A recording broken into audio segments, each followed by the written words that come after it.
Welcome back to Guldasht episode 24۔ Rohan اپنا کام ختم کر کے گھر آ گیا تھا۔ کمرے میں جاتے ہی اسے جب عرشیہ کہیں نہیں ملی تو وہ اس کو ڈھونڈنے لگا۔ حریم کے کمرے میں بھی جب وہ اسے نہ ملی تو وہ پریشے کے کمرے کی جانب جانے لگا۔ تبھی زاویار بھی سیڑھیاں چڑھتا اوپر چلا آیا۔ ہاں بھائی، کیا حال چال؟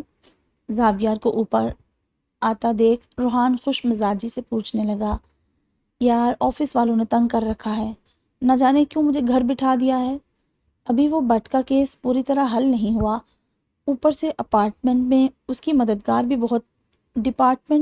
مددگار بھی بہت ہیں۔ سمجھ نہیں آ رہا کیا کروں۔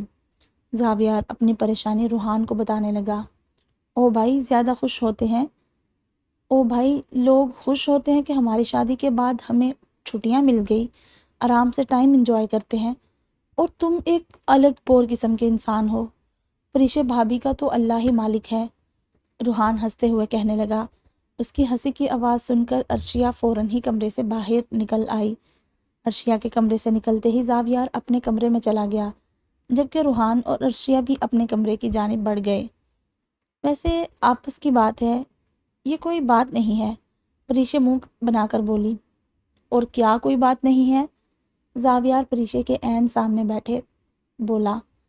یہی کہ اتنی پیاری خوبصورت بیوی ملنے پر ناشکری کی جائے۔ پریشے کپڑے طے کرتے ہوئے جو منہ میں آ رہا تھا بولے جا رہی تھی۔ اور میں نے کیسے کی ناشکری؟ زاویار بھی اب اس کے ساتھ کپڑے طے کر رہا تھا۔ یہ سب کیا ہے؟ یہ کام بعد میں بھی تو ہو سکتے ہیں، لیکن یہ دن بعد میں نہیں آئیں گے، پریشے بالکل ناراض ہوتے ہوئے کہہ رہی تھی۔ اور کون سے دن بعد میں نہیں آئیں گے؟ زاویار نے پریشے کے دونوں ہاتھوں کو تھامتے ہوئے کہا۔ زاویار کے اس اچانک عمل سے پریشے کی آنکھیں پھٹی کی پھٹی رہ گئی۔ بتاؤ نا کون سے دن؟ زاویار معنی خیز مسکراہٹ چہرے پر سجائے کہہ رہا تھا۔ کوئی نہیں، مجھے کپڑے طے کرنے دیں۔ پریشے ایک دم شرمانے لگی تھی، تبھی اپنے ہاتھ چھڑا کر واپس سے کپڑے طے کرنے لگی، جبکہ زاویار مسکراتے ہوئے اسے ہی دیکھ رہا تھا۔ آپ ابھی جا کر چاچی کو دیکھ کر آئیں، ان کی طبیعت ٹھیک نہیں ہے۔ عرشیہ دروازے کے پاس ہی رک کر بولی۔ کیا ہوا امی کو؟ روحان پریشان ہوتے ہوئے بولا۔ بس آپ پہلے دیکھ کر آئیں، عرشیہ نے ضد کی۔ اچھا، میں آتا ہوں۔ روحان فوراً ہی تقریباً بھاگتا ہوا سیڑھیاں اترا اور کوثر شاہ کے کمرے کی جانب چلا گیا۔ تھوڑی ہی دیر میں وہ واپس آ گیا تھا۔ کیا ہوا، ٹھیک ہے وہ؟ عرشیہ جو کہ دروازے پر کھڑی روحان کا ہی انتظار کر رہی تھی، سیڑھیوں سے اوپر آتے روحان کو دیکھ کر ایک دم آگے بڑھ کر بولی۔ ہاں، سر میں درد تھا، سو رہی ہیں، فاریہ آپی وہی ہیں ان کے پاس۔ روحان یہ کہتے ہوئے کمرے میں چلا گیا۔ اچھا، تم پریشان مت ہو، وہ ٹھیک ہے۔ تم بتاؤ، تمہارا بخار کیسا ہے؟ روحان نے بہت پیار سے آگے بڑھ کر عرشیہ کا ہاتھ پکڑتے ہوئے اسے اپنے سامنے بٹھاتے ہوئے کہا۔ وہ مجھے کیوں دکھتی ہے روحان؟ عرشیہ کی آنکھیں یہ کہتے ہوئے مکمل بھیگ گئی تھی۔ یہ سب چھوڑو، روحان اس ٹاپک پر بات کرنے سے گریز کر رہا تھا۔ بتائیں نا، عرشیہ نے بھی نظریں جھکاتے ہوئے کہا۔ کیونکہ تم بہت معصوم ہو، روحان نے مسکراتے ہوئے اپنے ہاتھ سے اس کا چہرہ بڑے پیار سے اٹھاتے ہوئے کہا۔ ایسا نہیں ہے۔ عرشیہ ہچکیوں سے رونے لگی۔ کیا ہو گیا؟ ابھی تو تم ٹھیک تھی۔ روحان ایک دم پریشان ہونے لگا۔ وہ چاچی مجھ سے بات کر رہی تھی، انہوں نے مجھے کچھ کہا، میں جانتی ہوں وہ ایسے ہی کہہ رہی ہوں گی، لیکن بس اس وقت مجھے تھوڑا برا لگا۔ وہ اس نے دیکھ لیا، جب کوئی مجھے نقصان پہنچاتا ہے نا یا تکلیف دیتا ہے تو وہ اس کو تنگ کرتی ہے، اسی کی وجہ سے ان کے سر میں اتنا درد ہو گیا۔ میں بہت بری ہوں، میری ہی وجہ سے اسد اور عمر کو بھی اپنا گھر چھوڑ کر اتنی دور جا کر رہنا پڑا۔ وہ مجھے تنگ کرتے تھے تو وہ انہیں بھی بہت ڈراتی تھی۔ عرشیہ اپنی زندگی کا ایک اہم راز آج روحان کے سامنے کھول رہی تھی۔ کیا مطلب؟ روحان نے ناسمجھی سے عرشیہ کی جانب دیکھتے ہوئے کہا۔ جب ماما بابا کی ڈیتھ ہوئی تھی تو میں بہت روئی تھی، میں وہاں اکیلی تھی اور وہ بھی وہیں تھی۔ جب میں بالکل چپ نہ ہوئی تو وہ میرے پاس آ گئی اور مجھے چپ ہونے کا کہنے لگی۔ مجھے اچھی طرح یاد ہے، وہ پتہ نہیں کیوں میرا خیال رکھا کرتی تھی، وہ مجھ سے باتیں کرتی تھی، لیکن جب میں اس سے ڈرتی تو وہ مجھے اور ڈراتی، اور پھر وہ خود ہی میرے ساتھ ٹھیک ہو جاتی۔ وہ کہتی ہے انسان بے وفا ہے، میرے ساتھ چلو، میں تمہیں بہت خوش رکھوں گی۔ بچپن سے کئی بار اس نے مجھے ایسا کہا، جب جب میں نہ مانتی تو وہ مجھے بہت ڈراتی، اتنا کہ مجھے دورے پڑنے لگ جاتے، اور پھر تو باقی سب جانتے ہی ہیں۔ اچھا تم پہلے چپ ہو جاؤ، روحان نے عرشیہ کو اپنے سینے سے لگاتے ہوئے کہا۔ عرشیہ ابھی بھی رو رہی تھی۔ اچھا مجھے ایک بات بتاؤ، اس بارے میں کس کس کو پتہ ہے؟ روحان نے بہت دھیمے انداز میں پوچھا۔ کسی کو نہیں، جب جب میں نے بتانے کی کوشش کی تو سب مجھے چپ کروا دیتے تھے، عرشیہ روتے ہوئے کہہ رہی تھی۔ ہیرا اپی کو بھی نہیں؟ روحان نے اس کے سر پر ہاتھ پھیرتے ہوئے پوچھا۔ وہ بھی مجھے کچھ بھی کہنے سے روک دیتی ہیں، کوئی سننا نہیں چاہتا، سب ڈرتے ہیں۔ کیا وہ واقعی مجھے لے جائے گی؟ مجھے اس کے ساتھ کہیں نہیں جانا روحان، میں آپ کے ساتھ رہنا چاہتی ہوں۔ عرشیہ نے کس کر اپنی مٹھیوں میں روحان کی شرٹ بھینچ لی تھی۔ تم کہیں نہیں جا رہی، تمہیں کوئی نہیں لے کر جائے گا، میں ہوں نا؟ اللہ پاک نے مجھے تمہارے ساتھ نکاح میں باندھا ہے، یہ بندھن اتنا نازک نہیں کہ کوئی بھی اسے توڑ دے۔ اللہ پر بھروسہ مومن کو مضبوط بناتا ہے، پرسکون ہو جاؤ۔ روحان عرشیہ کو خود سے الگ کرتے اس کی آنکھوں میں دیکھ کر بولا۔ اچھا یہ بتاؤ، پریشے کو بتایا تم نے ابھی جو ہوا وہ سب؟ روحان نے کچھ سوچتے ہوئے کہا۔ نہیں، عرشیہ نے ہلکے سے جواب دیا۔ رونے کی وجہ سے اس کی گال اور ناک بالکل گلابی ہو گئے تھے، چھوٹے سے معصوم چہرے پر یہ سرخی اسے اور حسین بنا رہی تھی۔ کیوں؟ روحان نے بڑے پیار سے اس کے بال کان کے پیچھے کرتے ہوئے پوچھا۔ وہ یقین نہیں کرتی، اس لیے یہ سب کسی کے سامنے ظاہر نہیں کرتی۔ اورحان بھائی بس میری بات سن لیا کرتے تھے، لیکن پھر دادو نے انہیں بھی منع کر دیا تھا، وہ سب ڈرتے ہیں۔ عرشیہ اپنی ناک رگڑتے ہوئے بولی۔ پھر تم نے مجھے سب کیوں بتایا؟ روحان جھک کر اس کی آنکھوں میں دیکھتے ہوئے پوچھا۔ کیونکہ آپ کو دیکھ کر لگتا ہے آپ مجھ سے نہیں ڈریں گے، میرا ساتھ دیں گے، مجھے تنہا نہیں چھوڑیں گے۔ میں آپ کے ساتھ خود کو محفوظ سمجھتی ہوں، میرا دل کرتا ہے میں آپ سے باتیں کرتی جاؤں، سب کچھ بتاؤں۔ عرشیہ اپنے مخصوص دھیمے انداز میں کہتی جا رہی تھی، اور میرا دل کرتا ہے میں تمہیں سنتا جاؤں سنتا جاؤں۔ روحان مسلسل عرشیہ سے دل لگی کر رہا تھا، وہ اس کا دھیان ہٹانا چاہتا تھا، اور اس بات کا خیال بھی رکھ رہا تھا کہ اسے ایسا نہ لگے کہ وہ اس کی بات نہیں سن رہا۔ عرشیہ اس کی بات سن کر مسکرانے لگی۔ اچھا آؤ، آج تمہیں کچھ دکھاتا ہوں۔ روحان اٹھ کر اپنا ہاتھ عرشیہ کی جانب بڑھاتے ہوئے بولا۔ عرشیہ نے سوالیہ نظریں لیے روحان کو دیکھا اور اپنا ہاتھ اس کے ہاتھ پر رکھ دیا۔ روحان اسے کمرے سے سیدھا چھت کی جانب لے گیا۔ چھت پر ایک چھوٹا سا سٹور روم تھا، اس کے پاس عرشیہ کا ہاتھ چھوڑ کر وہ سٹور روم کے اندر چلا گیا۔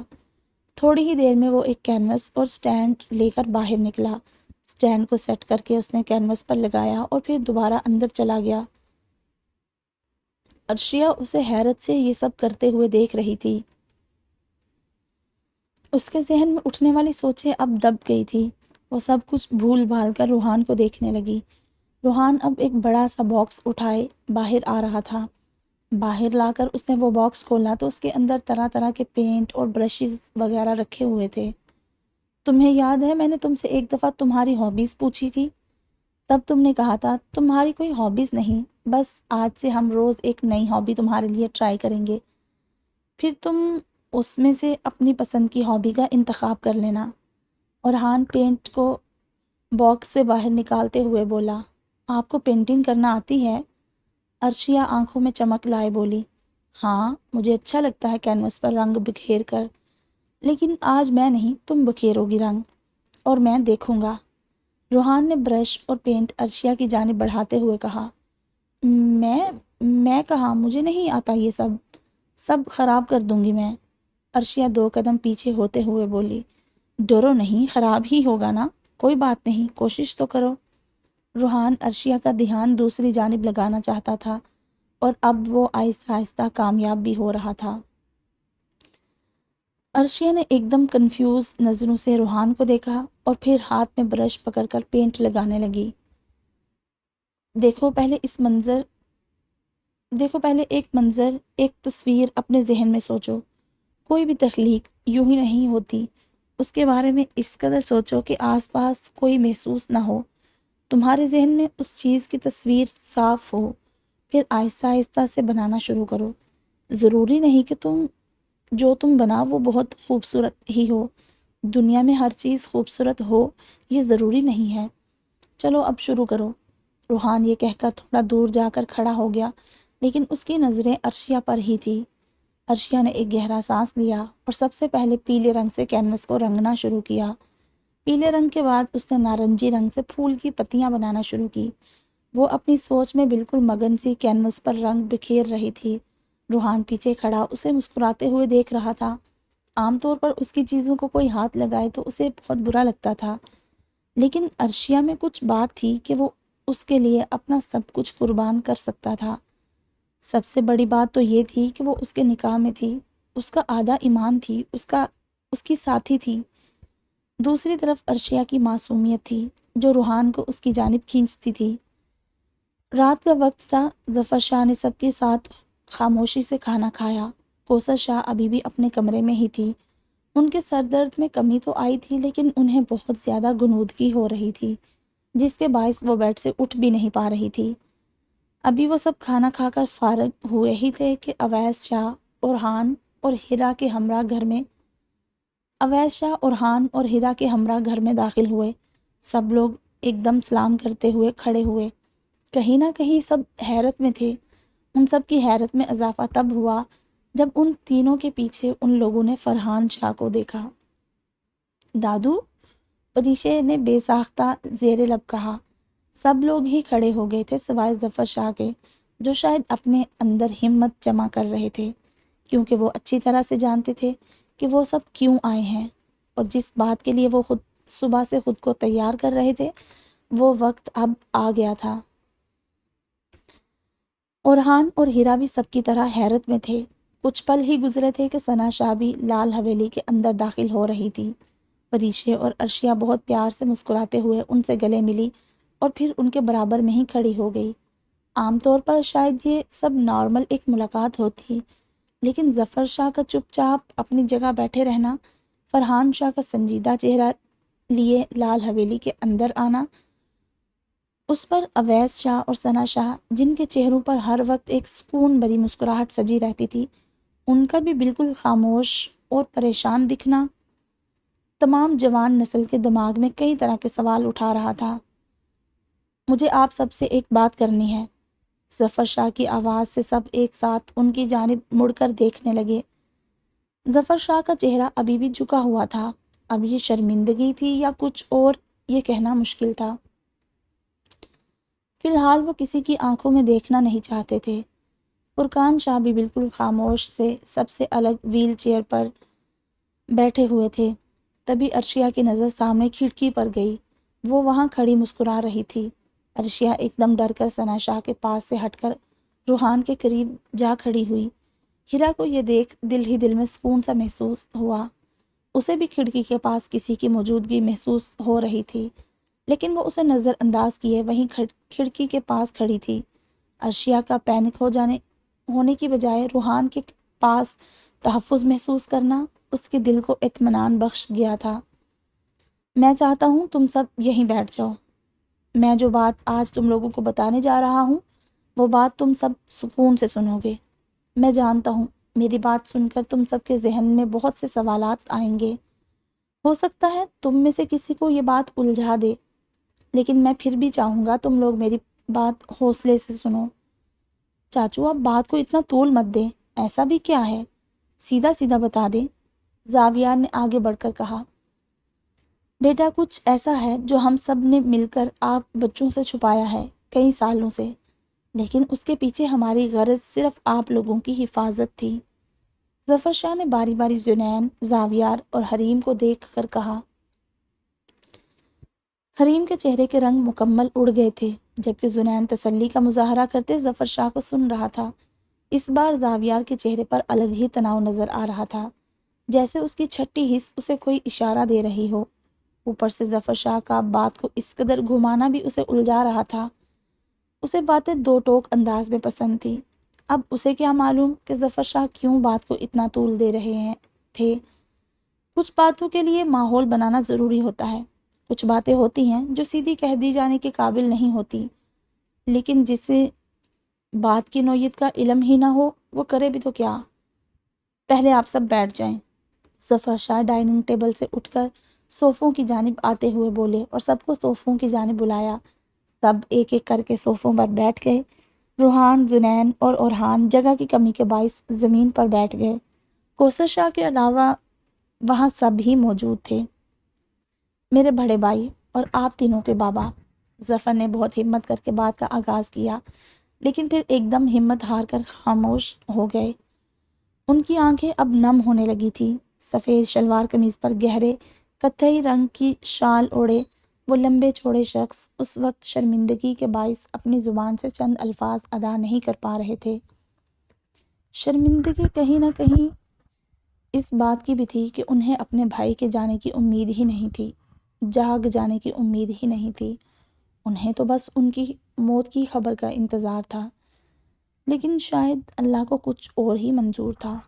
وہ تو جسے چاہتا ہے عطا کر دیتا ہے، وہ ناممکن کو معجزوں کی شکل دے کر انسانی عقل کو حیران کر دیتا ہے، اور اس بار یہی ہوا تھا، کیونکہ جعفر شاہ کا اٹھ جانا ایک معجزہ ہی تھا۔ جعفر بھائی زندہ ہیں۔ ظفر شاہ کی مشکل کو اویس شاہ نے یہ کہہ کر آسان کر دیا تھا۔ ظفر شاہ کا چہرہ اور زیادہ جھک گیا تھا، جبکہ ایک کے بعد ایک آنسو ان کی گود میں گرنے لگے تھے۔ وہ چاہ کر بھی اپنے آنسو روک نہیں پا رہے تھے۔ سب کے چہروں پر الگ الگ تاثرات آنے لگے تھے۔ فاریہ اور آنیہ، جو کہ یہ بات پہلے سے جانتی تھی، وہ اپنے بابا کی جانب گئی، کیونکہ صرف وہی دونوں تھی جو اس وقت اپنے حواسوں میں تھی۔ حریم آنکھیں مکمل کھولے کبھی اویس شاہ کو دیکھتی، کبھی ظفر شاہ کو۔ اسے اپنے کانوں سے سنے گئے الفاظوں کی تصدیق کرنی تھی، کیونکہ اسے لگ رہا تھا کہ اس نے جو سنا ہے شاید وہ غلط ہے۔ زاویار اور زنین بھی حیرت میں تھے، اور حیرت سے کہیں زیادہ بے یقینی کا شکار تھے۔ یہ کیا کہہ رہے ہیں بابا؟ روحان نے ہر طرف چھائی خاموشی کو توڑتے ہوئے کہا، کیونکہ بچپن میں وہ اپنے تایا کے بہت قریب تھا، اور شاید یہی وجہ تھی کہ روحان اور زاویار بہت اچھے دوست تھے۔ کیونکہ جعفر شاہ کے جانے کا غم دونوں کو یکساں ہی تھا، دونوں ہی ان کی کمی کو ایک جیسا محسوس کرتے تھے۔ بیٹا، یہ سچ ہے، بہت سال سے بولا ہوا جھوٹ آج یوں اپنے اختتام کو پہنچے گا، میں نے سوچا نہیں تھا۔ ایک خوشی کی خبر سنانا اتنا مشکل ہوگا، میں نے کبھی نہیں سوچا تھا۔ میں جانتا ہوں تم سب بہت کچھ پوچھنا چاہتے ہو، تبھی میں چاہتا ہوں تم سب میری بات پہلے پورے دھیان سے سنو، اس کے بعد ہی مجھ سے کوئی سوال کرو۔ ظفر شاہ کا چہرہ ابھی جھکا ہوا تھا۔ جعفر کو مجھ سے بہتر کوئی نہیں جانتا، میں بتاؤں گا سب کچھ، کیونکہ بہت کچھ ایسا ہے جو میرے سینے میں دفن ہے۔ تم لوگ کچھ نہیں جانتے۔ تمہارے باپ کو میں نے بہت بار بتایا ہے، پر مجھے نہیں لگتا کہ اس میں اتنی ہمت ہوگی کہ وہ سچ کو سب کے سامنے بیان کرے، کیونکہ بیان کرنے سے پہلے قبول کرنا پڑتا ہے، اور تمہارے باپ اور تم سب کے دادا نے جو آج تک قبول ہی نہیں کیا، اسے بیان کیسے کریں گے؟ فرحان شاہ سب پر باری باری نظر ڈالتے ہوئے اب فرقان شاہ کو دیکھ کر کہہ رہے تھے، جعفر شروع بچپن سے ہی بہت ذہین بچہ تھا۔ اب جن میں ذہانت پائی جاتی ہے، وہ بچے اپنے ذہانت کو دبا کر نہیں رکھتے، ان کا ذہن بچپن ہی سے کھوج میں لگا رہتا ہے۔ کچھ نہ کچھ کرنے کی جستجو ایسے بچوں میں صاف نظر آتی ہے، کبھی یہاں گھسنا، کبھی وہاں، کبھی کوئی بڑا نقصان، کبھی کوئی چھوٹا نقصان۔ یہ سب ذہین بچوں کی روزمرہ کی زندگی کا حصہ ہوتا ہے، اور یہی حال جعفر کا تھا۔ تم سب شرارت کا شین بھی نہیں جانتے، اگر اس کی شرارتوں سے تم لوگوں کا مقابلہ کیا جائے تو، لیکن اپنی شرارتوں کے باوجود بھی وہ سب کو بہت پیارا تھا، کیونکہ شرارتی ہونے کے ساتھ وہ ایک باادب بچہ تھا۔ بدتمیزی اور بدزبانی اس سے کوسوں دور تھی۔ شرارتی ہونے اور بدزبان ہونے میں کیا فرق ہوتا ہے؟ وہ اس کا منہ بولتا ثبوت تھا۔ ایک عجیب شوق جو اس میں اور موجود تھا، وہ تھا ویران جگہوں کو دیکھنے کا۔ اس شہر کی کوئی بھی ویران اور اسیب زدہ جگہ کا بس اسے پتہ چلنا چاہیے، وہ اس کے بارے میں معلومات حاصل کرنے لگ جاتا۔ شروع میں تو آس پڑوس تک ہی اس کی رسائی تھی، تو جس گھر میں کوئی کچھ کہتا وہ وہاں چل پڑتا۔ اسے بہت دفعہ میں نے اور فرقان نے سمجھایا، پر وہ تجسس کے ہاتھوں مجبور ہو کر پھر وہیں پہنچ جاتا۔ کسی کے گھر میں ایک پھلدار درخت کٹا۔ اس وقت جعفر کی عمر 10 سال تھی۔ درخت کٹنے کے ایک ہفتے کے اندر اس گھر میں 3 اموات ہو گئی۔ اب موت تو معین ہے، لیکن جعفر کا تجسس، اس نے اس گھر کے بچوں سے دوستی کی اور اس جگہ بار بار جا کر کچھ ڈھونڈنے لگ جاتا۔ اب انسانی آنکھ اس پردے کو پار نہیں کر سکتی جو اللہ نے اس مخلوق اور ہمارے بیچ حائل کیا ہے، اور اس کے پیچھے بہت سی وجوہات ہیں، لیکن وہ سمجھتا نہیں تھا۔ بہت مشکل سے اس کا وہاں جانا بند کروایا۔ تعجب کی بات یہ تھی کہ وہ کبھی رات کو سوتے میں یا عام طور پر کبھی نہیں ڈرا، ورنہ عام طور پر بچے سوتے وقت ضرور ڈرتے ہیں، لیکن نہ جانے اس بچے میں کیا بات تھی کہ اسے یہ سب چیزیں خوف زدہ نہیں کرتی تھی۔ بچپن جیسے تیسے گزر گیا۔ اب وقت تھا اس کی اڑان کا، جب اس نے پر نکال لیے تھے۔ اب ہم چاہ کر بھی اسے روک نہیں پاتے تھے۔ وہ ہماری بات مان کر کچھ دن بیٹھ تو جاتا تھا، لیکن پھر خود پر قابو نہ پا کر پھر سے نکل پڑتا۔ وہ کراچی جیسا شہر جہاں ہر دوسرے چوک پر ایک چڑیل کا قصہ لوگوں نے مشہور کیا ہوا تھا، وہ ہر جگہ کو کنگالنے نکل پڑتا۔ اب وہ نارتھ کراچی کی چڑیل ہو یا کارساز کی، محتہ پیلس کی کہانیاں ہو یا پھر ملیر کے اس بند گھر کی، وہ ہر جگہ اپنی حاضری ضرور لگواتا۔ 2 بار تو اسے میں خود میوہ شاہ قبرستان کے اطراف میں کسی کو ڈھونڈتے ہوئے پکڑ کر گھر لایا۔ کسی نے اسے اپنے پیچھے آتے سائے کا بتایا تو وہ پاپوش نگر کے قبرستان کے پیچھے اچھے سے گھوم کر آیا۔ نہ جانے اسے کیا شوق تھا اس دنیا کے لوگوں سے ملاقات کا، اور لوگ بھی اسے ڈھونڈ ڈھونڈ کر اپنے قصے بتاتے۔ ہر بار اسے روکنا چاہا، لیکن ہر بار ہی ہم سب تھک ہار جاتے۔ اسے روکنے کا سلسلہ بھی ناتمام تھا، اور اس کی تجسس کی حدیں بھی کوئی نہ تھی۔ جعفر بچپن ہی سے میرے بہت قریب تھا۔ اس کی صبح بھی مجھ سے ہوتی تھی اور شام بھی۔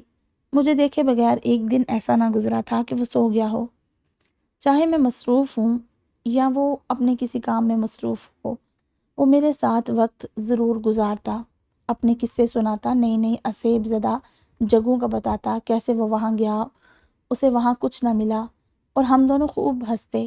اس بات میں کوئی شک نہیں تھا کہ وہ مجھے اپنے بیٹوں کی طرح ہی عزیز تھا۔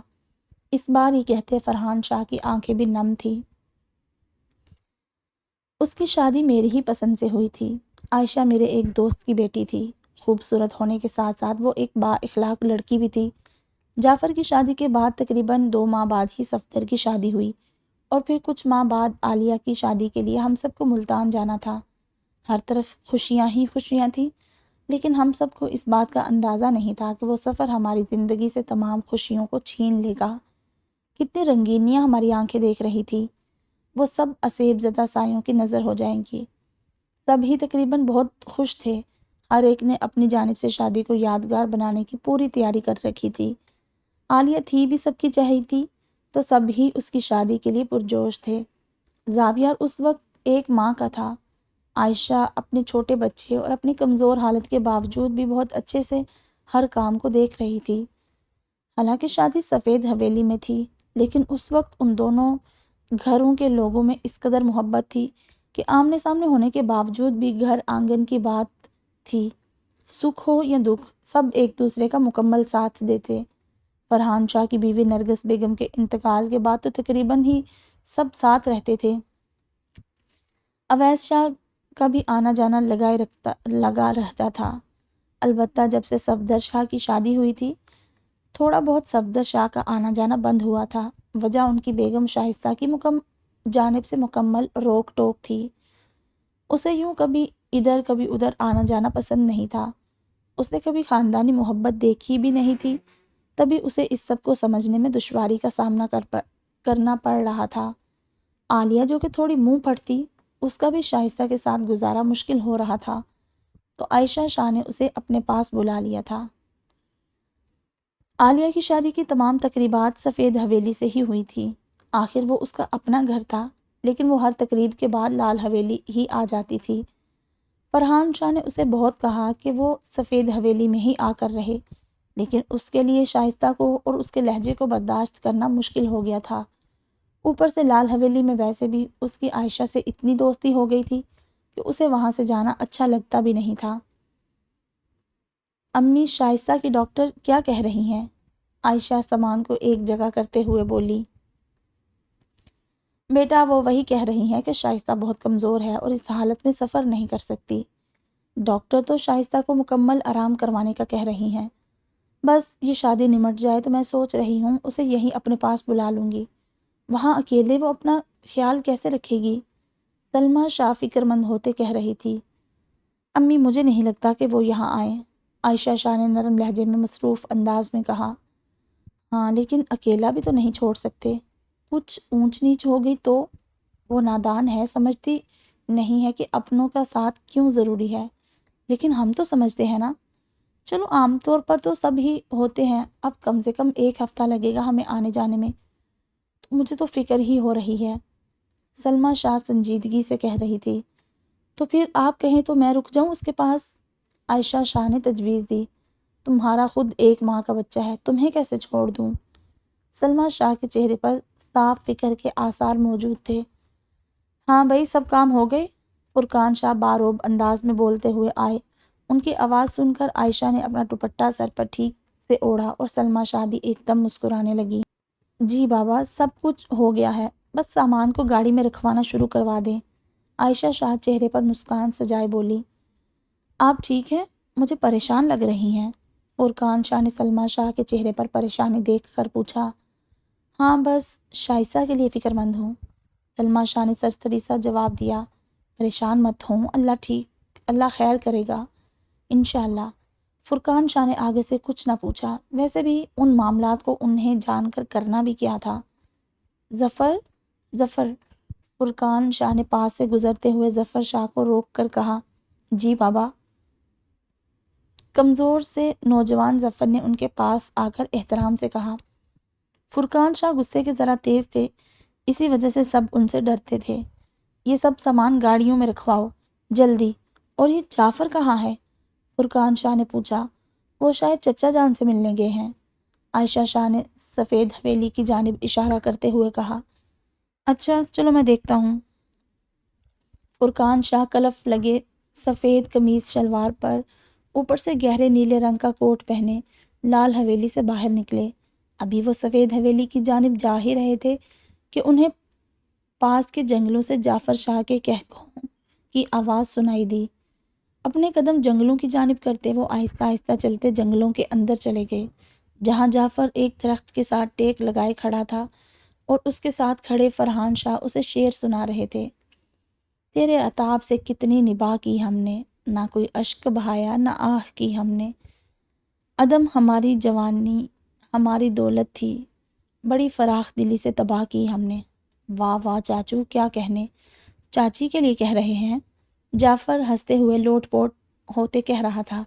شرم کرو، مرحومین کا ایسے مذاق اڑاتے ہیں۔ فرقان شاہ کرخت لہجے میں بولے۔ نہیں بابا، میں تو… فرقان شاہ کی آواز سن کر جعفر ایک دم سیدھا ہو کر کھڑا ہوتے بولا۔ شادی شدہ مرد ہو، ایک بیٹا ہے اور اپنا انداز دیکھو، ایسا لگتا کہ کوئی کالج کا لڑکا ہو۔ حد ہے جعفر۔ فرقان شاہ کو اس کی غیر ذمہ داری پر غصہ آ رہا تھا۔ گھر میں اتنا کام پڑا ہے اور تم یوں وقت ضائع کر رہے ہو۔ ابھی 1 گھنٹے میں ٹرین نکل جائے گی اور تم یہاں کہے لگا رہے ہو، بجائے اس کے کہ جلد سے جلد کام نمٹا لو۔ فرقان شاہ کی بات سنتے ہی جعفر تیزی سے جنگل سے باہر بھاگا۔ وہ واقعی میں کہیں سے بھی ایک بچے کا باپ نہیں لگتا تھا۔ ہر وقت غصہ۔ کب سدھرو گے تم؟ نہ جانے میرا ہنستا کھیلتا بھائی کہاں گم ہو گیا؟ فرحان شاہ نے اپنے جڑواں بھائی کے گلے میں ہاتھ ڈال کر کہا۔ اس عمر میں ہنسی مذاق کرتا پھروں، پھر مجھ میں اور اویس میں کیا فرق رہ جائے گا؟ فرقان شاہ نے بنا تاثر دیے کہا۔ تھوڑا وقت گزرنے دو، تم میں اور زاویار میں زیادہ فرق نہیں رہے گا، فرحان شاہ چھیڑتے ہوئے بولے۔ کیا مطلب؟ فرقان نے حیرت سے پوچھا۔ کیونکہ تب تم بوڑھے ہو جاؤ گے اور بوڑھا بچہ دونوں برابر ہوتے ہیں، فرحان شاہ قہقہہ لگاتے بولے۔ تم بھی ساتھ ہی ہوگے، اس بار فرقان شاہ کے چہرے پر بھی مسکان تھی۔ جی نہیں، انسان دل سے بوڑھا اور جوان ہوتا ہے۔ جب تم آج نہیں ہنسو گے تو خوش نہیں رہو گے، زندگی نہیں جیو گے، ہر وقت فکروں کو خود پر حاوی رکھو گے تو کل کے بوڑھے ہوتے آج ہو جاؤ گے۔ فرحان شاہ اپنے بھائی کے گلے میں ہاتھ ڈالے جنگل سے نکلتے ہوئے کہہ رہے تھے، تم نے شکایت کی ہے میری بابا سے؟ جعفر شاہ عائشہ کی جانب شرارتی نظریں کرتے کہنے لگا، نہیں، میں کیوں کروں گی بھلا آپ کی شکایت؟ معصوم سی عائشہ شاہ ایک دم گھبرا کر بولی، ارے تو کیا کرو نا۔ جعفر آگے بڑھ کر ان کی ناک پکڑ کر ہلا کر بولا اور کام میں لگ گیا، جبکہ عائشہ شاہ ان کی اس حرکت پر سٹپٹا گئی تھی۔ فوراً انہوں نے نظریں گھما کر سلمیٰ شاہ کو دیکھا جو کہ کچن میں موجود تھی۔ لال حویلی سے سارا سامان گاڑی میں ڈلوا دیا گیا تھا۔ اب عائشہ شاہ سر پر دوپٹہ درست کرتی سفید حویلی کی جانب گئی۔ ارے بیٹا تم رہنے دو، اویس اور صفدر دیکھ لیں گے یہ سب۔ فرحان شاہ نے عائشہ شاہ کو کام کرنے سے روکتے ہوئے کہا، جی وہ بھی کر لیں گے، لیکن میں دیکھ تو لوں سب سامان پورا ہے بھی یا نہیں، کہیں ایسا نہ ہو کہ کوئی کمی رہ جائے۔ عائشہ شاہ ایک ایک سامان کو دیکھتے ہوئے کہہ رہی تھی، تمہاری چاچی اگر زندہ ہوتی تو تمہیں کبھی یوں اس حالت میں کام نہ کرنے دیتی۔ فرحان شاہ شرمندہ ہوتے ہوئے کہہ رہے تھے، ارے چاچو کیسی باتیں کر رہے ہیں آپ، مجھے کیا ہوا، بالکل ٹھیک ہوں میں، اور چاچی ہوتی تو میں ان کے ساتھ کام کروا رہی ہوتی۔ چلے یہ باتیں چھوڑیں، صفدر بھائی اور اویس بھائی کہاں ہیں؟ ان سے بولے یہ سب رکھوا دیں۔ عائشہ شاہ کے چہرے پر ڈھیروں مسکراہٹ سجی تھی، سادہ سا پیارا چہرہ، گال بھرے بھرے، آنکھیں بالکل شفاف، ہونٹوں پر ہمیشہ ایسی مسکراہٹ کہ سامنے والے کے دل میں گھر کر جائے۔ سامان دیکھ کر وہ اوپر شائستہ کی خیر خیریت پوچھنے چلی گئی۔ تو ادھر ہی ہم مکمل کرتے ہیں ایپیسوڈ نمبر 24۔ امید کرتی ہوں آپ کو پسند آئی ہوگی، تو اس کا اظہار آپ کومنٹ سیکشن میں لازمی کریں، ویڈیو کو لائک کریں، اور چینل کو اگر سبسکرائب نہیں کیا ہوا تو پلیز سبسکرائب کر لیں، اور بیل آئیکن کو دبائیں گے تو آپ کو نوٹیفیکیشن مل جائے گا جب نئی ایپیسوڈ اپلوڈ ہوگی۔ تو ملتے ہیں پھر نئی ایپیسوڈ کے ساتھ، تب تک آپ اپنا بہت سارا خیال رکھیے گا۔ اللہ حافظ۔